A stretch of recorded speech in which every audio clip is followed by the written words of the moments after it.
Avec ton expérience et sachant qu'il y a beaucoup de coordination dans le métier d'OBM, à ce qu'on comprend réellement, est-ce que tu penses qu'on peut être un bon OBM performant sans avoir déjà managé dans sa vie? Alors ça va dépendre parce qu'il y a des OBM, moi je sais que j'en forme, qui sont pas du tout à l'aise avec le management et qui vont prendre des missions uniquement où il ne va pas y avoir de management. Parce qu'en tant qu'OBM, on peut être amené à avoir des missions où il y en a, et puis d'autres où il ne va pas y en avoir, parce que si vous livrez tout simplement un rétro-planning, il n'y a pas forcément de management. Donc, est-ce que c'est une obligation? Non, mais je pense qu'il faut une certaine appétence, parce que le management, qu'il soit d'ailleurs à distance ou en présentiel, c'est une compétence qui ne s'invente pas. Manager, ça ne s'invente pas, c'est quelque chose qui se pratique, c'est quelque chose qu'il faut aimer aussi, je pense. Et donc, ce n'est pas une obligation, non, mais avoir une expérience passée, parce que moi, j'ai fait beaucoup de management transversal.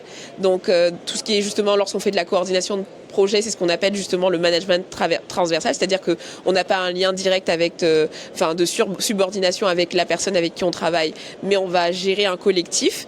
Et cette expérience-là m'a beaucoup aidée dans mes missions actuelles. Donc, quelqu'un qui n'a pas eu cette expérience passée peut être un peu intimidée, mais elle peut tout à fait se lancer. Mais moi, je recommanderais effectivement d'avoir une expérience passée pour au moins se faire un avis, pour se lancer et savoir si on a envie vraiment d'avoir une posture de manager ou pas.